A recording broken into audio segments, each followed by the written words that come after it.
Alright, so in this video I'm going to go over how to take a resultant vector and break it into its horizontal and vertical vector components.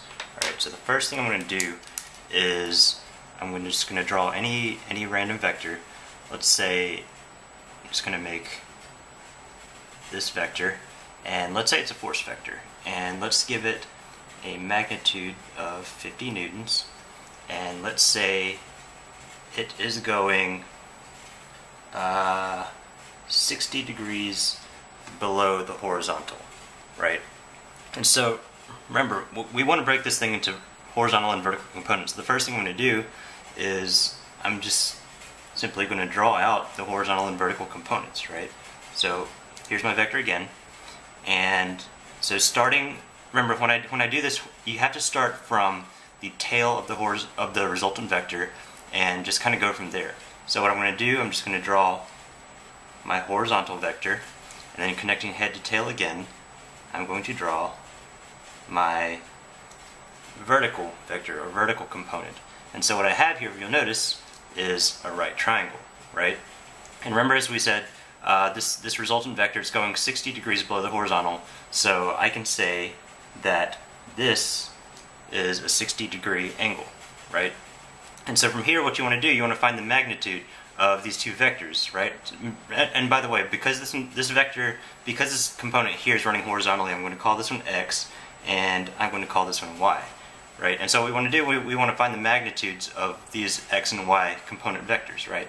And so from here, it's a matter of trigonometry. I don't know if you remember back in your day, we have cosine of theta equals adjacent over hypotenuse, right? And then also we have sine of theta equals opposite over hypotenuse, right? And so if we let the 60-degree angle here be theta, you'll notice that this x component here is adjacent to this angle. So x is adjacent, and then similarly y, which is opposite of this angle, is opposite right here. So what we can do, we can take these values and we can plug them into these expressions. And so what we have is cosine of 60 degrees equals adjacent, which in this case is x, over hypotenuse, which is 50 newtons. And then for sine, we have sine of 60 equals opposite, which in this case is y, over 50, right? And what we want to find is the magnitudes of these x and y components, right? So from here, it's just a matter of using algebra just to isolate this x and this y. So what we want to do is we want to take this 50 and bring it over to the other side. So what we have from there is 50 cosine 60 equals x, and then same thing over here, we have 50 times sine of 60 equals y. And so that's pretty much what we have, and so if you take these values and you plug them in your calculator, you do cosine of 60 times 50, sine of 60 times 50, making sure to keep your calculator in degrees mode rather than radians. I should note, what you're going to get is x equals 25 newtons, and then you're going to have y equals 43.3 newtons. Newtons. So backtracking, we have this angle, right?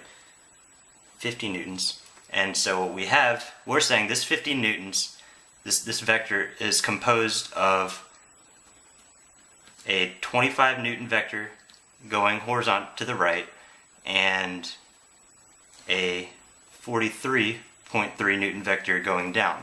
And you can check your work, make sure this is right. If you do the Pythagorean theorem on these two legs, where this is a squared, b squared, and c squared, you will find that your hypotenuse of this right triangle is 50 newtons, right?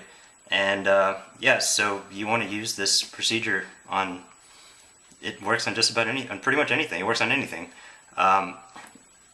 by the way, I should note that, as I said earlier, when you are breaking a resultant vector in horizontal and vertical components, you you want to start at the tail of the resultant vector and just kind of draw your components from there and connect from head to tail again, draw your other component. What you want to make sure you don't do is start from the head of this vertical component, of this resultant vector, and kind of go from there and connect from head to tail, because that's going backwards. That's illegal, right? But with that in mind, what you can do is you can start from the tail of this resultant vector, and remember how when I solved the problem, I went from here to here and then here to here.